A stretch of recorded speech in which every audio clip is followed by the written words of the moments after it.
Hello everyone, it's that time again. I think I have to do a video explaining everything from A to Z, so I made myself a little card with everything on it that I want to explain, and I hope that after viewing this video that everyone gets up to speed about everything about acrylic pouring. So where we begin is about the canvas, because that's the first thing you do. The canvas is usually stretched canvas on a frame. What I like to do is put in these little pegs in here. They tighten up the canvas, and a tight canvas is pretty important to do the pours, because that way, you know, if you have a little hole in the middle where the canvas is sort of warping, it will cause the paint to go to the middle, and then you'll have a really thick layer of paint in the middle, and the chance of cracking is pretty high. So you want a nice, smooth, tight canvas, and you can achieve that with these little pegs which you put in the corners. And if your canvas doesn't have these peg things or the places to put them in, that's usually a sign that the canvas is very, very cheap. So the only way to tighten those up is if you spray the back, this part, if you spray it with water and then use something like a hair dryer on high speed, high temperature to dry it, it'll tighten up a little bit. But usually these things will do the trick. Now, another thing I do is I put push pins in, because then when you're pouring and the paint is going over the side, you will see that the back will get not as dirty as if you're having it laying in the paint. That's a given. So these things are really handy to put in there. They don't cost much, and it saves a lot of a mess on the background.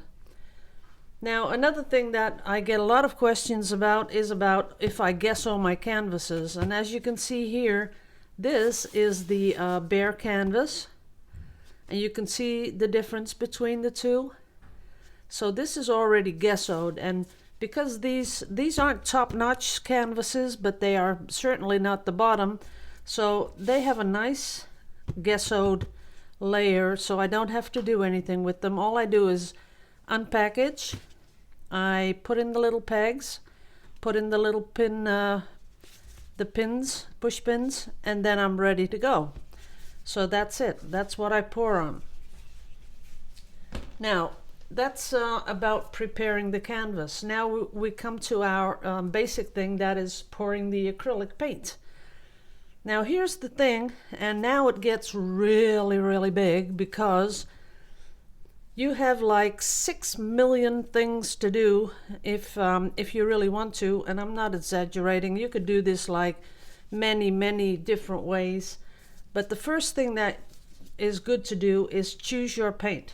So we have this type of paint. This is pretty good paint.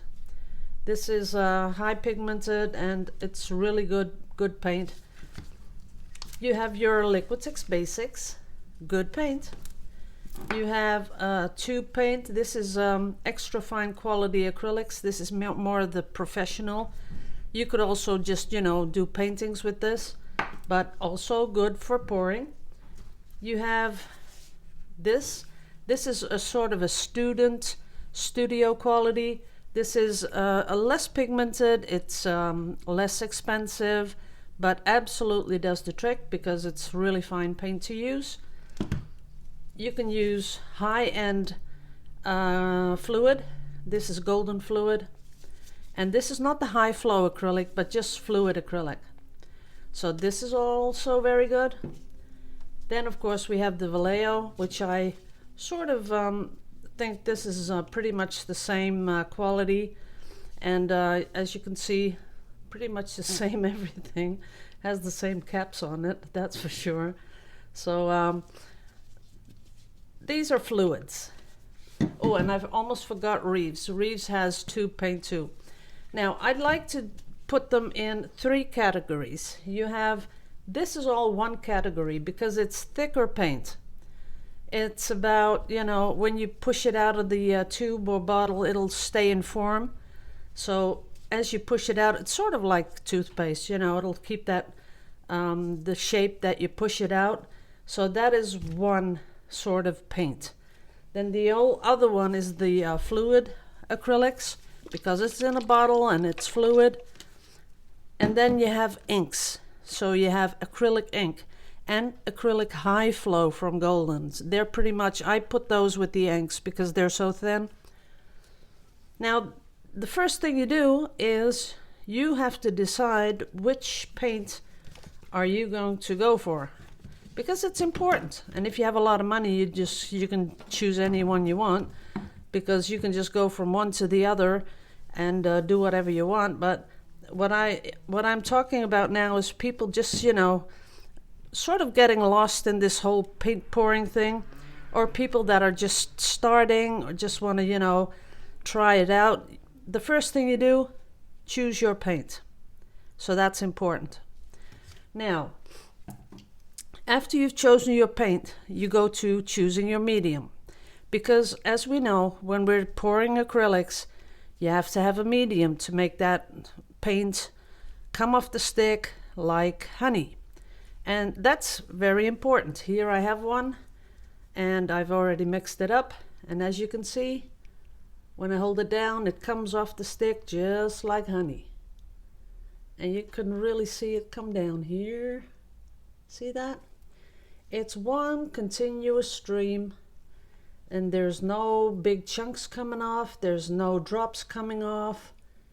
It is just totally streaming off there like honey. So, and that is the most important thing.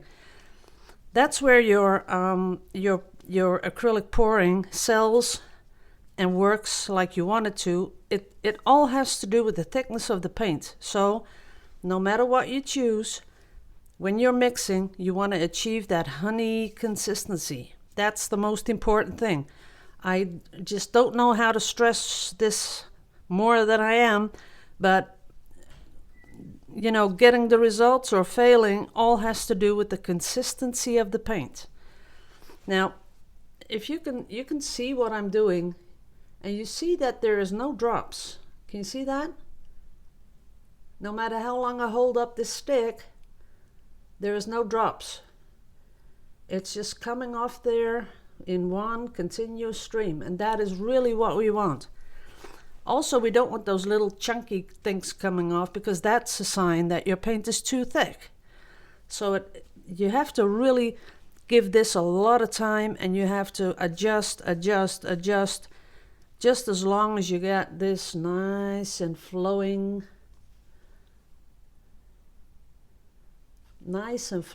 paint. Okay. Now, what you can mix with, and now it gets all jumbly, because you can mix with anything you want as long as it has binders in it, and it makes your paint smooth and silky. That's the thing you have to go for. So first thing I want to say is, if you're pouring with these two, the fluids, and you want to make it easy on yourself, you buy this. And really, this is the brand, and it's called Floetrol. And some will, in America, it's called Easy Flow, and a couple of other places they'll have different names. It's on here in French too. So go to this website, Floetrol, and you can find exactly what you need. You want it for water-based paint. And if you use this, Golden in this, or Vallejo in this, and you do, let's say, do 50-50, and you'll see how beautiful it is. It's just a 50-50 mix, a drop of silicone, and you're good to go. You'll get cells, it'll be perfect. But that's the easy way. Now, if you want to experiment a little bit more, and that is usually what you do after you've done a couple of pours, you think, okay, I've seen it all, and all I can do is change colors, but that's not the case. Because when you start experimenting with your medium, you're going to get different results. You'll be able to put colors together, make them come out in separate colors next to each other. That's all depending on your medium. So the thing is that I think you should just experiment. And what I do is I use this. This is the bookbinder's glue. And why I'm using this is because it's also a binder to bind paint. So if you have pigments, just, dry pigments, you can put them in this and then you have paint. Because this dries totally transparent. It dries flexible. It'll stay flexible. It's not going to turn brittle. It won't turn yellow because it's archival. And it's really the only paste, glue, whatever you call it. It's the only one that I work with. It's Collall. That's it. It comes in 300 grams and liters and even bigger. But that's what I use when I mix my paints with PVA. That's this. Now you can also go out and get yourself the Liquitex. See, it says here pouring medium, and that's just what it's called, Liquitex pouring medium. Comes in a liter, or almost a liter, 964 milliliters. And this will also dry transparent. You mix it with your paint and it'll make your paints fluid enough to pour. Then we have, of course, the Vallejo. This one, the bottle is the thick pouring medium, which they are developing at the moment. And let me see where I got the other one. Oh no, that's not it.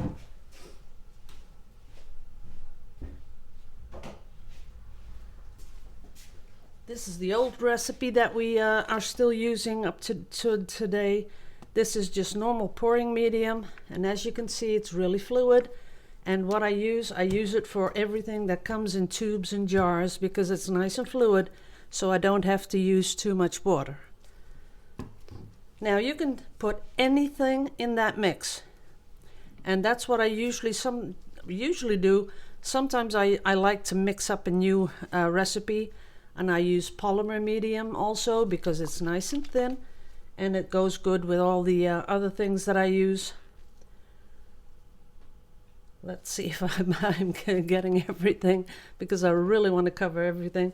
So when you're experimenting, what you do is you take a base of PVA glue, you put in some pouring medium, doesn't matter which brand, you put in some pouring medium, you put in some polymer medium because these are all mediums, and the more that you get your mix to a good consistency without water, the better it is. And I also like to add a little bit of Floetrol. Now, why do I add Floetrol to pouring medium? That's a question I get a lot. That's because it gives just a little bit of a different cell formation. Sometimes it'll give you like 2 different color rings, and that's sort of what I like when I see that happen. That really gives me a kick when I see those rings pop up. And like say the middle is orange and the outside is turquoise. That is really appealing to me, so I really like to see that happen. But you can use anything you like. Just put everything together, mix it in with your paint, and then if it's still not like honey, then you add your water and make it exactly the consistency that is needed to do the acrylic pouring. Now, when you've done all that and you've mixed your paint like I have over here, I got all these pretty colors and they're all coming off the stick like honey. And usually that's what I do. I start mixing my paints. I usually do that with something on my iPad. Like right now I'm watching Grey's Anatomy, catching up because I still have some that I haven't watched. So I just mix my paints, make sure I get a nice little bit of zen time because enjoy the mixing because it makes you feel calm and you can think about the pour you're gonna do. Not sure if you can see that. See that? You can think about the pour you're gonna do and all that kind of stuff. So that's pretty nice to have this little zen time to do that. Now, when I've mixed it all up, I set up my workspace. So I like to put some plastic on the table. Then I usually put a piece of that cheese paper on here because I think it's just, easier to throw that away and still have my plastic. And when I line up all my paints, like these I'm going to use in a minute, when I line up all my paints, I also check for the consistency, because sometimes, and that is usually because you might be making these a couple of hours beforehand. You want to, just before you pour, you're going to check your consistency and see if it's still like honey, because you don't want to pour with anything less than the consistency of honey.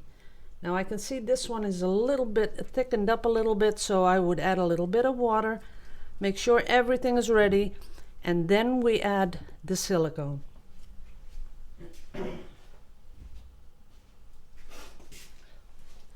Now I use dimethicone 1000. 1000 is the thickness of the silicone. This is what I use, but I've seen Rick Chattel use silicone blaster, works perfectly. You can do that. You have treadmill lubricant, which is 100% silicone, works perfectly, no problem with that. You can do stuff out of a spray can that you use to for car locks or locks in your house.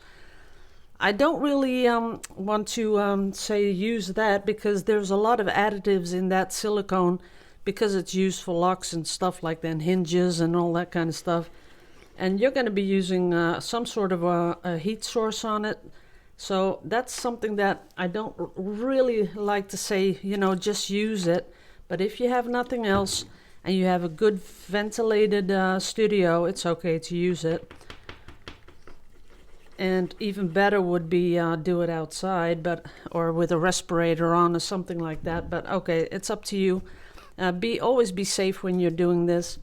So that's the silicone you can use. Some people use hair serum, and if you look on the label of hair serums, you will find in the ingredients it will say dimethicone. It will say this name. So there will be a lot of dimethicone in these hair oils. So you can use that if you want to. If you can't find anything else, you can do that. So that's covering all the silicone. Now we're going to go to how to pour. Now, again, a lot of variables, because you can do a flip cup, and a flip cup is nothing more than getting a flip cup, getting a cup, putting your colors all in the cup. Sometimes you want to stir maybe once, you know, to just mix up those colors. Then you get your cup, put it on a canvas, release, and that's what we call a dirty flip cup. What you can also do is put your colors in the cup, hold up your canvas like this, and always hold it tilted. See, this is right up, but you want to tilt it just a little bit. And then you pour however you want it. You pour and it'll come down. Then you want to level it out, and you want to make sure you get the sides. And that's a way of pouring also. The other thing you can do is first paint the background. That is something that some people do. I don't see it done much, but I have in the past. I've done a couple where you first paint the whole canvas, and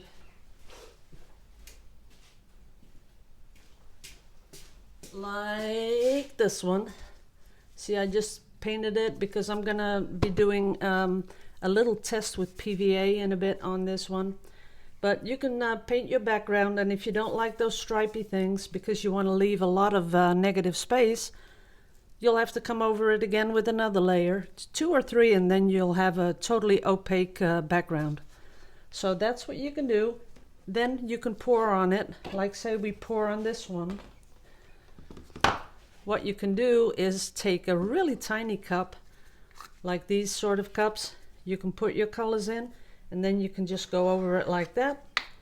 Then you tilt it a little bit, back and forth, make the line a little bit broader, and you can do that. Then another thing that people like the effects of, that is the push and the pull technique.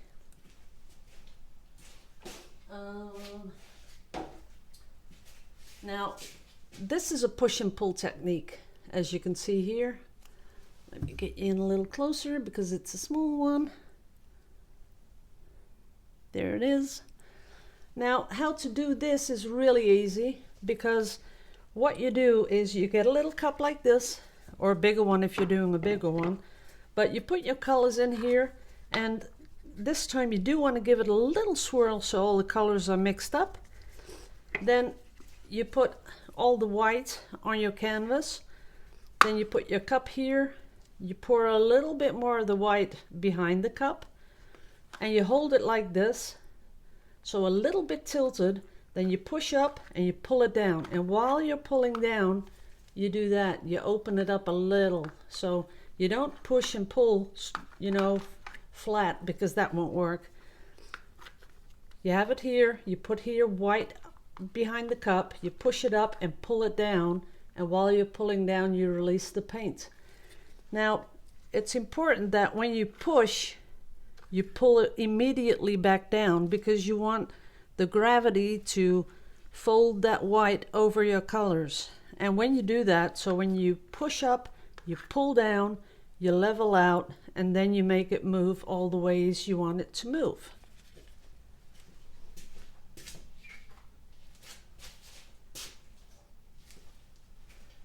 The next thing you can do is do swipes. Now, this is a swipe with primary elements. As you can see, these colors are all metallics. And the thing with primary elements is that it bleeds a lot. You can even see it coming through the back of the canvas. So if you use a lot of white, the pigments will bleed into the white, but it gives some really nice effects. So you can do that.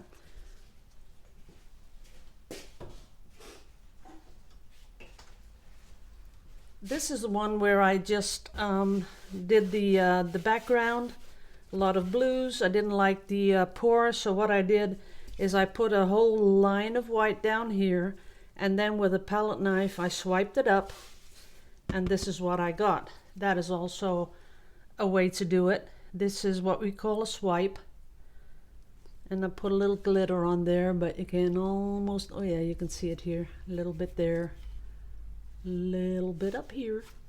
So this is what we call a swipe, and usually it does it all by itself, or you help it a little bit along with a torch, which I will explain in a bit.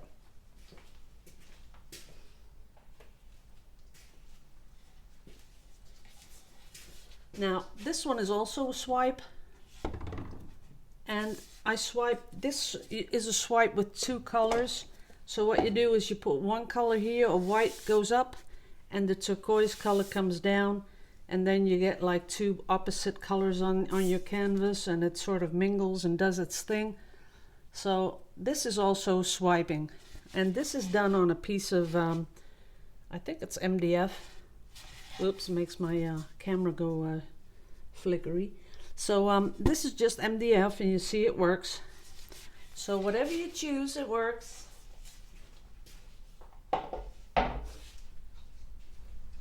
And of course you have your normal pour. This is one I did just out of the cup, and that's what happens. You know, you get these nice little formations. This is also one where I did the push and the pull, because you can see that there is color underneath here, and it just made this beautiful cell pattern. And well, to each its own. You can experiment and you'll get different effects. Now, what you can do also, if you know, because this whole paint pouring thing, you don't get very much control over what you're doing, because you're putting all these colors in the cup, you're flipping it, you're pulling it, it's all going to, you know, just melt onto your canvas, and you don't get much control unless you use combs like you've seen Rick Chattel use, and I've used it a couple of times. So after you pour, you can go through it with a comb. You can use a palette knife. You can use another sort of a comb like this. I have another one where I cut out these things, you know, to make them a little bit broader. You can use a spoon. I like using a metal spoon because of the nice smooth metal that it has, and if you swipe like that, like this, you want to do it a little bit fast. Don't do it really slow, but just swipe it, and you will get instant cells. You can also use the bamboo sticks. You can buy these in art stores, and you can pull through them and clean them off. And these you can, I don't know, you can use forever, just as long as you clean them after you've used them. Now, you can use toothpicks if you want to. If you don't want to go buying all that stuff, you can use just the common toothpick. And anything else you can come across or use. Balloons are used also. Some people will pour the paint on the canvas first, and then they will blow up a balloon and just push it in, and you will see things happening. Usually it resembles a flower. When you push your balloon in and it splatters a little bit, you'll see something like a flower. And some people use sort of a palette. They mix a palette here. They put all the colors here in a little circular thing. They push the balloon in, and then they push the balloon on the canvas. That's called a monoprint, because you can do it only one time, because every time you do this you get another print. That's why they call it monoprint. So that's another thing you can do. Now, let's see, combs, palette knives, spoons, balloons, I've had all that. And that's only, you know, if you don't like your pour and you want to add a little bit to it. What you can also add is, after your initial pour, you can come in with other colors and sort of pour a ribbon over the top. Just, you know, with a small cup, you just go all over your painting with extra paint and make these ribbons. You can do that. You can use metallic paints, very pretty, but watch out because they're very heavy. They will sink to the bottom. Most of them do. That's also something you can do. And then as last, I have the dipping. You can dip your canvas. So what you do is basically you have your table with plastic. You put all the paint here on the table, and you just drop it on there, all the colors you like.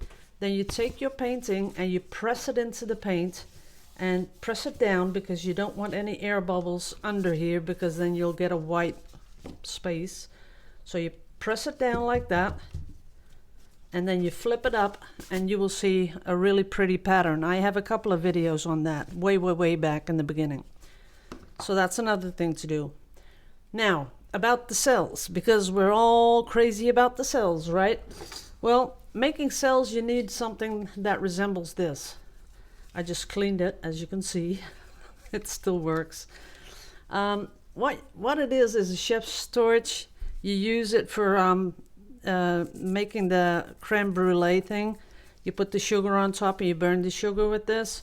So you open it up, you hear the gas coming out, and then you just click it, and there it is. When you close it again, it automatically shuts off. So I use this one, or I use a really tiny one.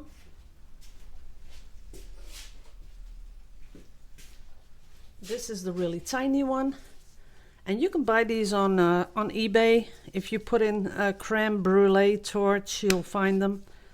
They don't cost much. This one is, if you're in Holland, this is Blocker, and they cost $8.95. So, and I usually use them for about 2 to 3 months, then I buy a new one.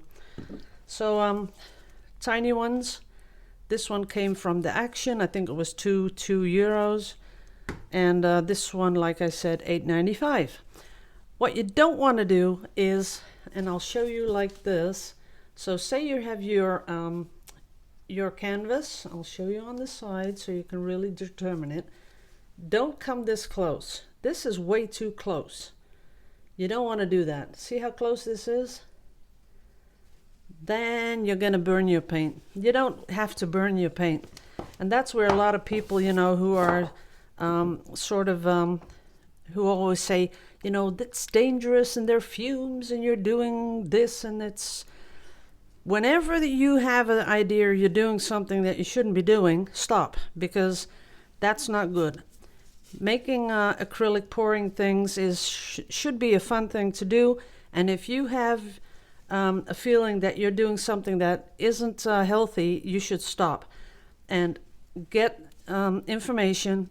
Go ask someone, like if you ask people that are in the auto industry that paint cars, they will really give you good information to buy a respirator that can do the fumes, take the fumes away.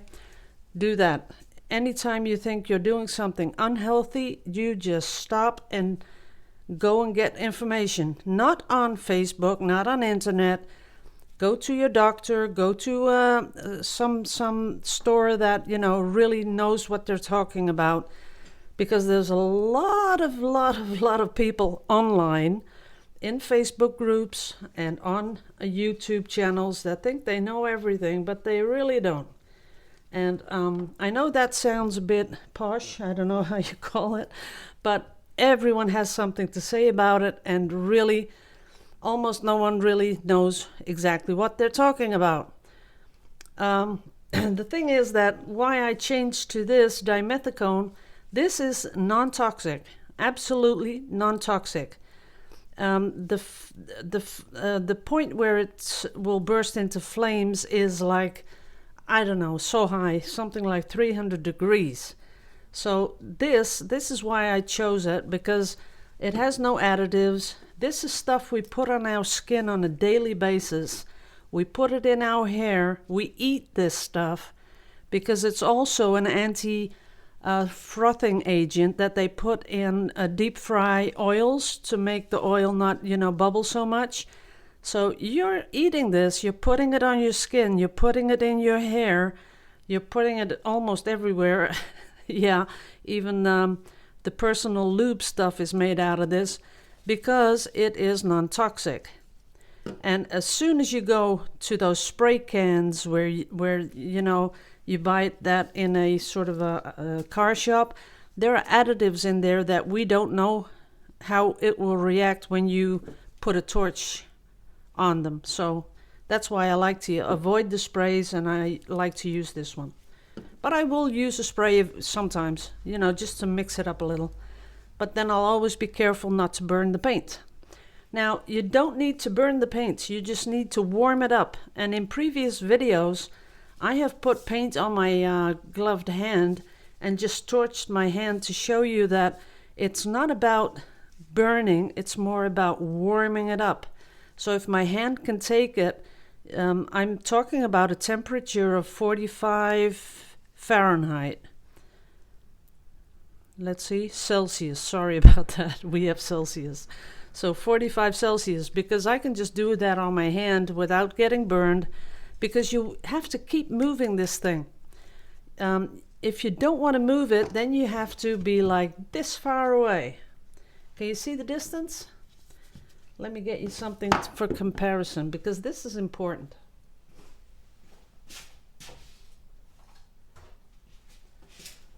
Okay, this is a normal lighter, as you can see.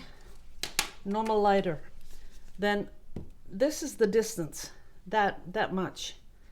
So about, let's see, 1, 2, 3, a little bit more than 3 lighters away from the canvas.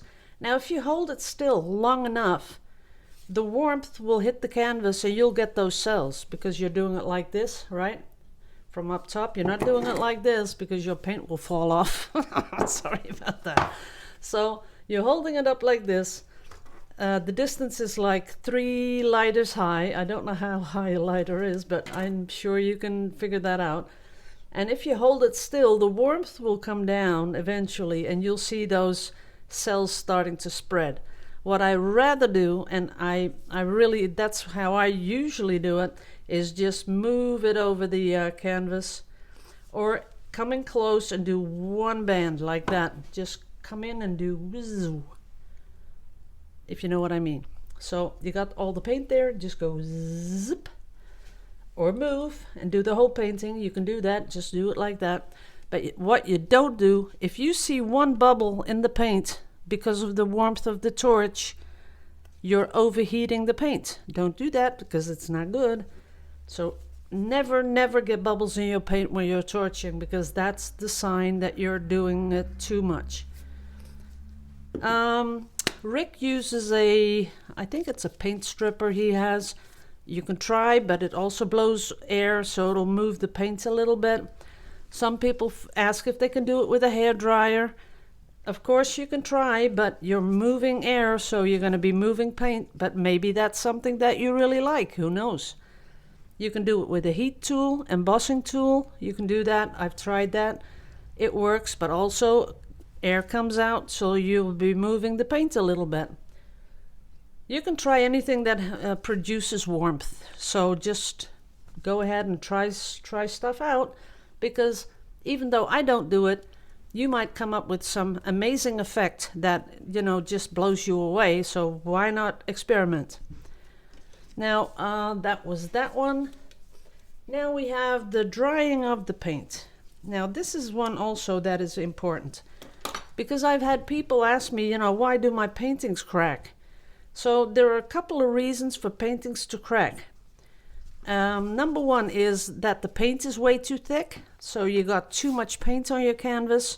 It's too thick. There's a very thick layer of paint on here, and you lay down your painting like that. There's no airflow underneath, and all of a sudden your top is dry and underneath isn't, so it starts to pull and you get all the cracks. That's one reason.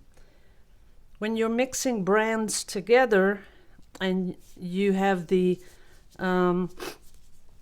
fat luck of getting two brands that really dry at very, very different speeds, you can also get cracking.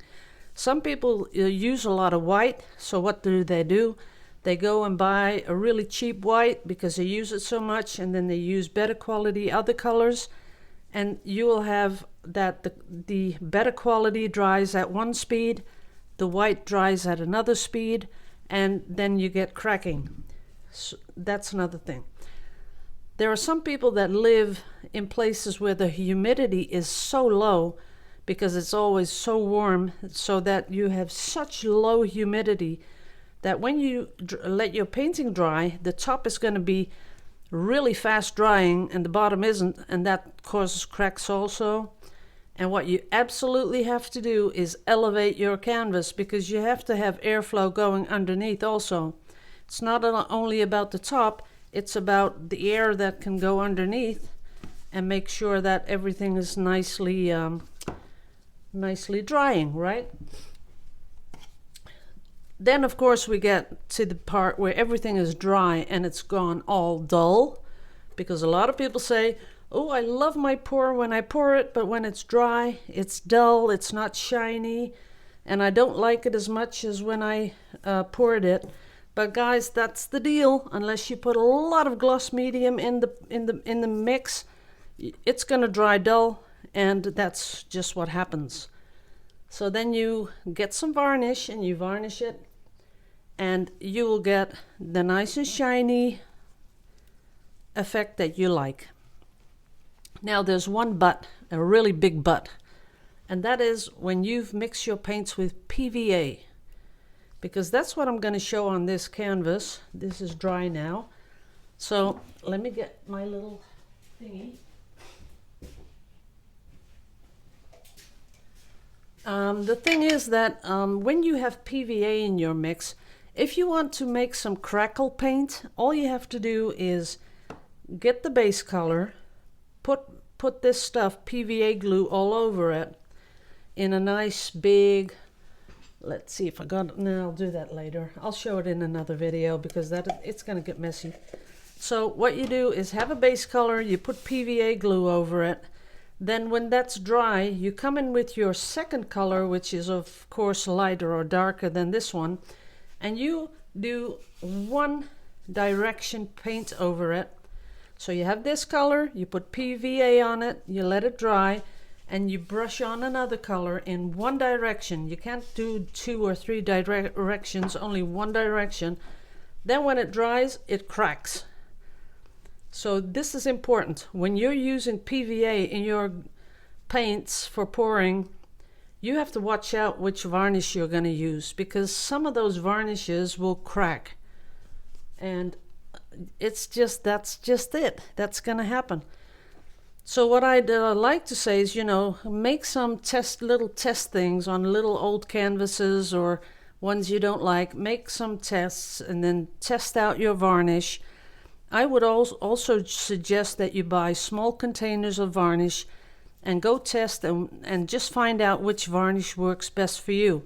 Because some people like the glossy, some like the matte, some like the satin. But it's not only about that, it's about the consistency and the ingredients in the varnish. Some people like it to dry fast, some like it to dry slow, some like to put it on with a brush, some like to pour it on. There's just too many variables, and it's up to you to find out which works best for you. I've had a couple that really didn't work fine for me, so I just tried it 1 or 2 times, tried it on different mixing, pouring mediums, and then just threw it away because it wasn't my thing. And you just have to go and find something that really works for you. Oh, my paint's getting really thick. Now, what you do have to do is when you have poured with a silicone in your paint, you do have to clean your canvas. Please don't skip that. I know sometimes it works without cleaning. I have done that a couple of times that it worked fine. But more often it doesn't work and your varnish goes cracking. I'll show you. A couple of days ago, no, that was yesterday. Can you see that? See how it cracked? This was the top coat that I put on here, and it had silicone in it, and I didn't wash off the silicone because that was a experiment. See, I can just peel it off. It was an experiment for testing out the top coat, so I just wanted to see what would happen. And as you can see, there it is. Look at it. It cracked like crazy. And the thing was that, there it is, you can see it better like that. So the thing was that when I started to take it off, I could still feel this really kind of smooth feeling on the canvas. It was like the medium was pulling out the silicone because I hadn't cleaned it. So I think that was pretty much the problem of this cracking. What I like to do is clean the canvas with Dawn dish soap. I put it undiluted on a sponge. Then first I make the sponge wet, but I really, make it wet, but you don't want any dripping, if you know what I mean. I squeeze out all the water.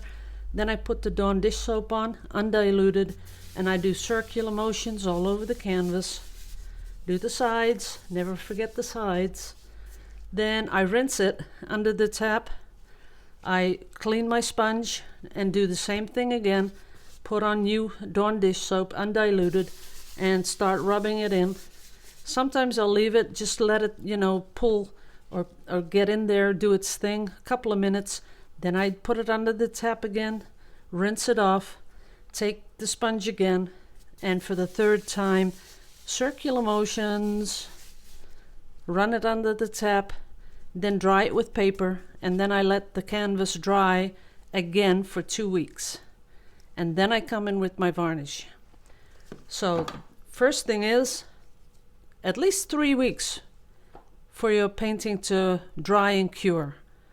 Then I clean it 3 times, Dawn dish soap with a sponge. Then I let it dry another 2 weeks, then I varnish. So that's how I do it. And if you want to skip a couple of weeks, that's all up to you, because whatever works, works. But don't be surprised if it starts cracking, because you have to let your painting cure, you have to let it be cleaned properly, and you have to let it dry after that. And that's just how it works. Okie dokie. That was about it. Yeah. Maybe only about the back. A lot of people are talking about the back because sometimes you have to have your hand here and your hand is covered in paint and you get all these blotches. The thing is that if you look at abstract paintings, the back is going to be, sometimes it's going to be a little messy. It's art. It's not like your pantry that you have to clean and have nice and organized. It's art, so don't worry about these things. If you do, you could paint this white if you really wanted to, but I don't like that. I like to see that it is that an artist has been here and has done some seriously artistic work. So it'll get a little muddy on the back. Who cares? It's all about art. So that's about it. I think I covered everything that there is to cover. Yep, cups, everything. Yep, Floetrol, what we do with that. Yes, I'm not gonna, do this again. Yes, I've covered everything. I have had this little, I'll show you. I had a little card where I wrote down everything that I had to do. So, I'm sure I covered everything. Nah, maybe one thing. The things you can pour on. Be creative, people. You can pour on anything. I've poured on terracotta. I've poured on wood. I've poured on iron, on glass, on paper mache. I've poured on gesso boards. You can pour on everything. Just let your imagination run free. And if you see something in one of those thrift shops, then just buy it and use it. You can put gesso on it if you want to. Sometimes it's not even needed to put gesso on because like this, paper mache needs no gesso. You can just pour it on because this is paper. It sucks up the paint. The terracotta, you can just pour straight on because that sucks up the paint also. What I do, gesso, is something that I'm going to put outside, something from that is made from wood. A while back I did a little bird house. I did gesso that because I want to put that outside, and just making sure that it really sticks on there, that's important. But you can use anything you really want. Just go for it. I've poured on glass before. These are really nice, just jars, and that worked fine. It's still on there. Ceramic tiles, I've seen people using them for backsplashes. You can use anything you really like. Okay, guys, that's about all the information I have, the knowledge I have about this medium. And I'm sure that if you watch this video and take notes, you will absolutely be successful in pouring a beautiful painting. So all I can do is give you 2 thumbs up. Do your best, do your thing, make some beautiful art. Love you all to pieces, and see you in the next video.